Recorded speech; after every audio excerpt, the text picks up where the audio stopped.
Welcome to the Scandinavian Mind podcast, where every week we talk about how technology is transforming the creative industries.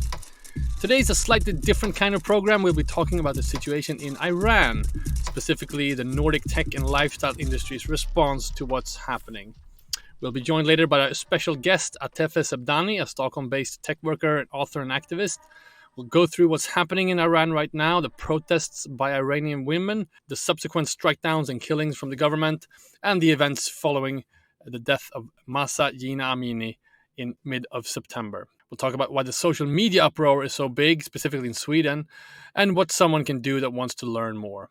I'm Conrad Olsen, editor-in-chief and founder of Scandinavian Mind, and I'm joined by my colleague Erik Sedin. Erik, how are you? Yes, good morning. A bit of a special podcast. Feels weird not having Roland here, but we have a guest to fill his shoes. Also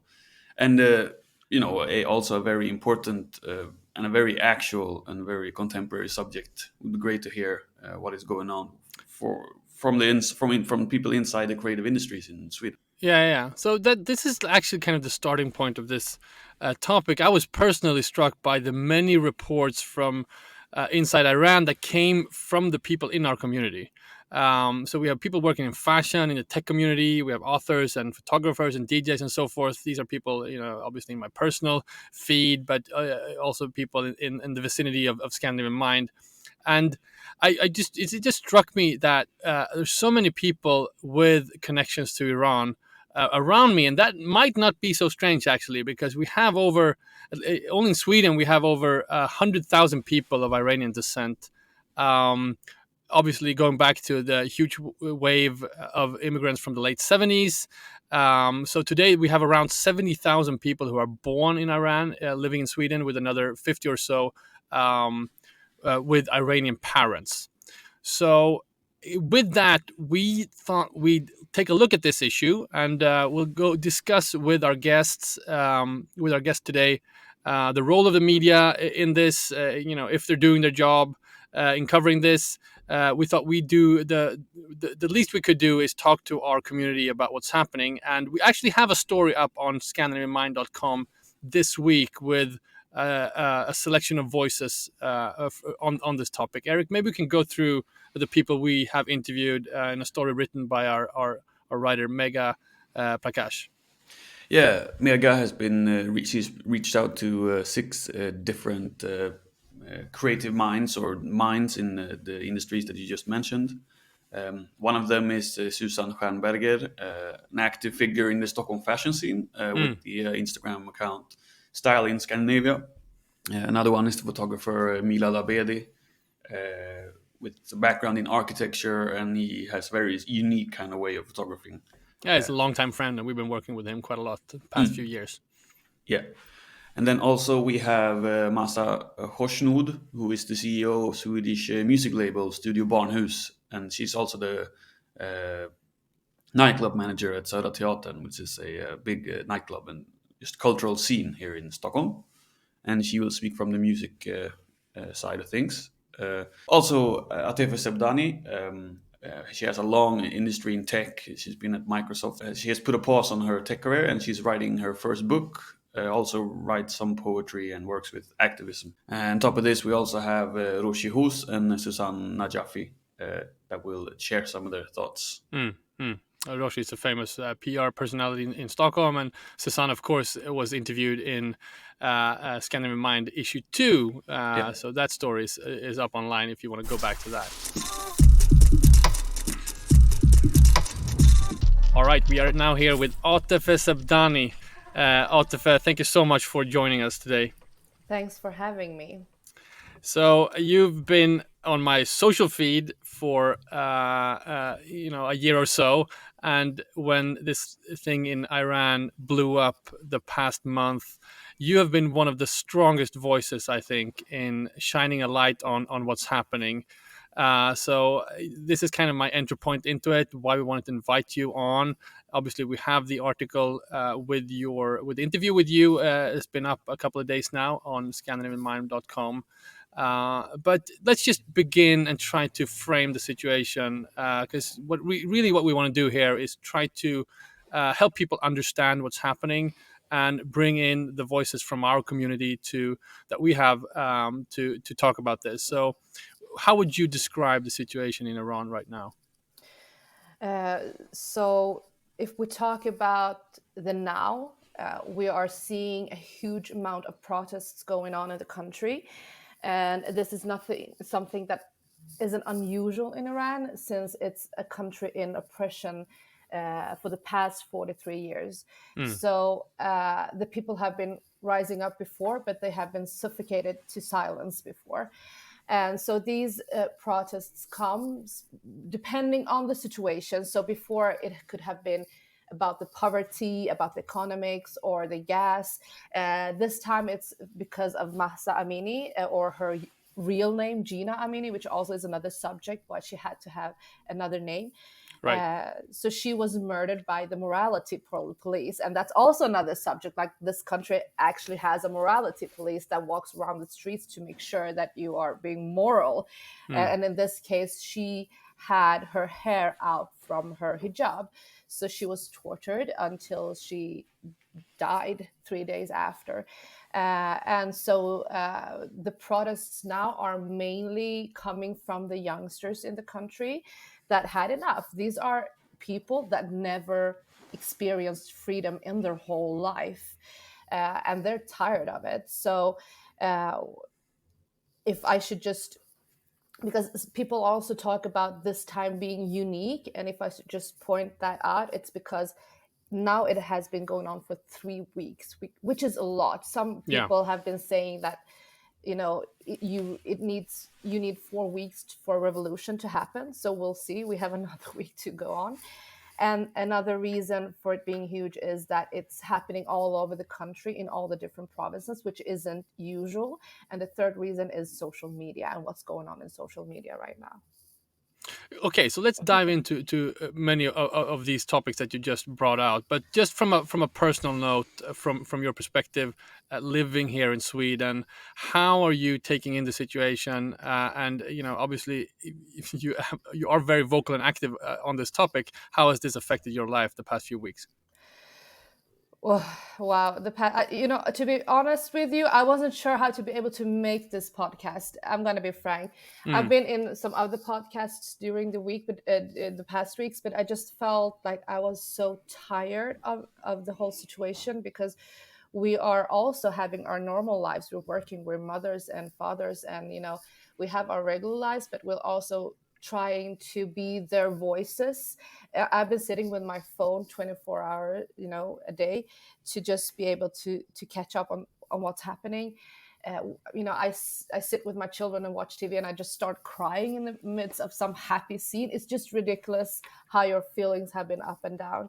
mm. So I think we're very tired, all of us, but we aren't, what is being tired compared to what they're doing, so we're also feeling a lot of powerlessness to just sit here and watch them risk their lives. Basically, that's what Mm, they're doing.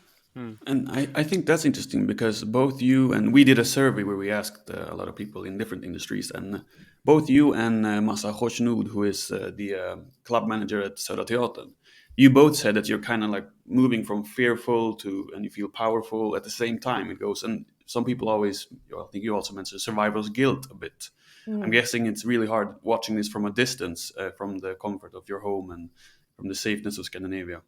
Yeah, and also, we left that country, like, right? We came to freedom. They didn't. That's still our country, but it's still not our country. Mm. So we're fighting for something we don't know anymore, and that's also a sorrow in that feeling, to know that this isn't yours anymore, but you still have that attachment, and you still care so much because it's in your cells, it's in your blood, it's your relatives. So you're fighting for something unknown at the same time. And also, we don't know what will happen. I mean, say this revolution will happen. What happens next? Will it be better? Will it not? We don't know. We just need to keep going to see, perhaps and hopefully we can help them to get their freedom. Mm. So let's talk about the role of social media in this, and there's been a lot of talk about the need for kind of sort of non-Iranians to lift this topic, because as Iranians you are kind of monitored by the state. The way I've understood it, perhaps you can shine a light on the sort of dynamics of Iranian people lifting this on social and non-Iranians. Yeah, I'm laughing because I can't believe I'm telling people this, but this is truth. Mm, So, and that's also, I think, a reason why so few non-Iranians know about this, because we, amongst us even, we don't feel the freedom of speech. So when I meet new Iranians, I don't know what I can say to them because I don't know who they are. And I mm, know that that can sound paranoid, but I've seen my name on a blacklist in the Iranian embassy. They are watching us. My friend, her husband's dad, went to the embassy to get a new passport to be able to go back to Iran. And when he said my friend's name, they were like, whoa, we need to talk to you. And they took him aside. And her husband's dad came home and said, I don't know what's going on, but they had a special meeting about you, blah blah blah, because they had her name in the list. So they are watching us. We know that if we are vocal about Iran, we will get on the list. And what does that mean? It means that we're not only risking our own safety. We can't go back to Iran. I can't go back to Iran. I haven't been there since I came to Sweden. And not only that, we're also risking our relatives living there, still living there, because they take them as hostage to make sure you're silent. So anything I say here is a risk for them. So that's also the reason I think not many here in West know about the real problems in Iran. It's that because we can't speak about them without mm. risking, our dear loved ones' lives. So it's been. I mean, we have several people in our community that's been talking about this. One of them is our mutual friend Noura Baby, who's the cover of Scandinavian Mind, our last issue. I mean, you guys were really vocal about this when it all started, and then there was kind of this avalanche of people coming out. But in retrospect, when I see how much I've taken in on this subject, it's been more on the social media side than in regular media. Even though there have been articles, if the sense I get is they're coming later than the reports on social media. How would you describe the balance? I mean, between what's coming out through social media and regular news media. You can't even compare what's going on social media and what's going on in news. I mean, I still, for a little while, where we had been, pushing the news, the regular news, the traditional news a lot, they Mm, started to publish some about it, but now it's gone back again. yeah. And I mean, how much can you push them? So you can't even compare that. And that's also, as I started to say, what's unique about this time is that everything, more or less, is going on in social media. And imagine what it was before social media, when we didn't have this, when we couldn't communicate like this. So now they're actually telling us from inside the country, be our voice. And through social media, we're being that. And the hashtag Mahsa Amini is the most, how is it used, tag in the world. So there is a reason for that as well, that there are not only people from the West using this, but also from inside of Iran. But you can't even compare what's going on in the traditional news. And we are, as usual, very disappointed, of course. What's your sense of the situation with regards to reports that the government was shutting down the internet in Iran? Are these reports, are this social media uprising around the world, is it reaching the people inside Iran? They are. I mean, I have below my posts on Instagram, you can see who is speaking, and they are thanking us Mm, for being their voices. I have DMs coming to me from Iran saying, "Please don't stop, continue being our voice," and they're thanking me. I mean, I'm not risking my life. I'm just posting something on social media. They are the people risking their lives, but they're thanking me for being their voice. And if that's the least I could I can do, then I should do it, you know. Hmm. And it doesn't take much for anybody to be that voice. And to be frank, you don't need to know much about Iran to see that something is really wrong with this country. I mean, 80 million people in one country doesn't have the same taste in clothes, right? So just start with the plain sight of what you see. And if you just look around you, all the Iranians, you know, we didn't come to Sweden because it was just fun to leave everything, to leave your culture and traditions and language and, you know, everything to start over again. We had a reason to have to come here. So if you only have those two facts with you, you should know that this is a country that is committing crime against humanity on a daily basis. I could go on, so you need to stop me. No, that's why we want you here. So, I mean, there's a lot of talk around the fact that this is a women-led uprising or potential revolution. Could you describe why this is, and do you have a sense about why this is so strong, and you know why women within Iran can find the courage to speak out like this? I mean, we've all seen videos of students speaking up to teachers at universities, burning their hijabs in the street, very powerful imagery coming out. Why is this happening like this? So, on your question on how they found their bravery, I will never be able to answer that. How on earth can they be so brave? They are being heroes right now. But why they're doing this is because there's a gender apartheid going on in Iran. And women are not, they're not even half worth of the man. They can't, for example, and I'm just going to take a few examples, but Yeah. it's huger than this, but they can't even leave the country without the permission from a man. If they want to have a divorce, they need to have a permission from a man, while the man can have a divorce on the day if he wants to. They can't have any job they want. They need to sit in the back on the bus. If they go out, they need to have a relative that is a man with you, you know. So there are, I mean, imagine yourself, if you would go out on the street, you can't be with a woman that isn't your wife, your mother, or your daughter. You need to have an allowance to be with that woman. So the women, this oppression going on is, even though it's for all the country, it's even harder for the women. But do you think it's also because of what I'm reading is there's a lot of young women doing this, Generation Z women, you know? And I think I read somewhere that looking at the STEM, you might say STEM, you know, like science, technology, engineering, and maths, 60% of the people working in those industries in Iran are women, and they're young women. So is it that the Gen Z in Iran right now, the young people, are they more educated or more read on stuff? You're very correct. So this is a country that always had a very high level of education, also a lot of analphabetism, but let's pause that one.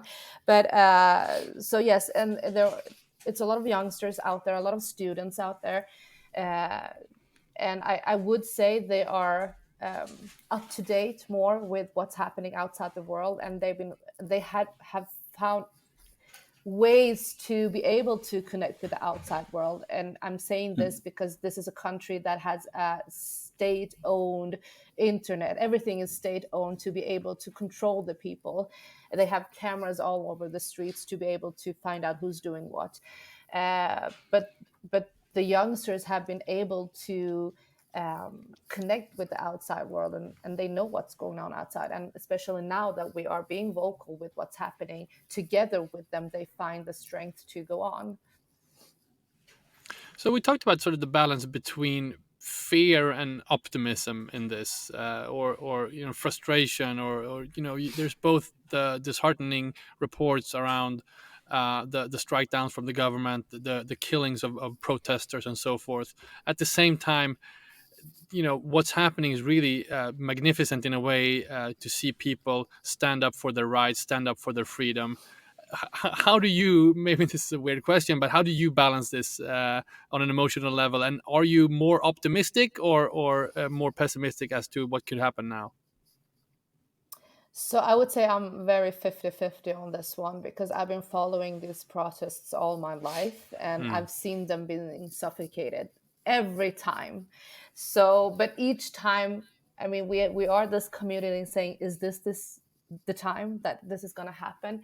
So I'm trying also not to be too optimistic, but I'm also saying to myself, so this is the one shot we might have, because this is the one time that the people outside Iran are also waking up and are also being vocal. And if we're not going to make it this time, will we have their voices next time? So that's also something I'm very afraid of. So for that reason, I hope it will happen. And how I'm balancing that, I'm channeling it through my activism, to be honest. So I'm trying to just do things that sort of feel satisfying, even if it doesn't, to make sure that I'm doing all that I can. So we have to unfortunately wrap up soon, but obviously we'll link to your social media in the show notes so people can see your writing there. Are there other voices, other channels that you would recommend people to go to learn more about what's happening? There is this incredible Iranian Swedish Instagram called iranprotests.sweden, I think. That is updating every minute, and you can find a lot of information going on there. So I would recommend everybody to follow that one. And I would also want to say one last thing. Don't be afraid to ask questions. In this case, we want you to ask these questions so we can be able to explain, because much of this are very obvious for us, so we might not realize that it can be a very complex situation from someone outside, and we would be more than happy to explain. And again, you don't need to know everything to just be a voice. So be a voice, and that's that. So doing this that you guys are doing is one step that I really, really appreciate. Well, thank you for that. Let's also end on a more sort of broader, perhaps cultural note. When we observe this from our perspective, which we cover the fields of tech and fashion and design and sort of the lifestyle industries, we've seen examples of Balenciaga, for instance, close down their entire Instagram. I think it was last week or during the weekend, and dedicated one post to this topic. And they've since moved on to regular business. But have you seen a lot of these kind of activist moves from brands or from celebrities or personalities? Yes, of course. And this time around, I've also seen it from Iranian celebrities more, which isn't very usual. Yeah. But I also want to point out that this work that you see outside in social media is the work from the exiled Iranians. This hasn't come freely and naturally. No. We've been working, sorry the language, our asses off to make sure that people are being more vocal. And I'm very happy that the message is getting through. And I can only hope that this wasn't a one-timer, that it will happen again. So yes, I'm seeing a change, and I hope that we can keep going on with that change. Sorry to be so pessimistic. No, I mean, your testimony is what we want here, and we thank you so much for having it. All right, Atefeh Sebdani, thank you so much for coming on the show, sharing your thoughts, sharing your experiences with this. This is obviously a difficult subject, but we want to shine a light on it, and we want to keep monitoring what's happening.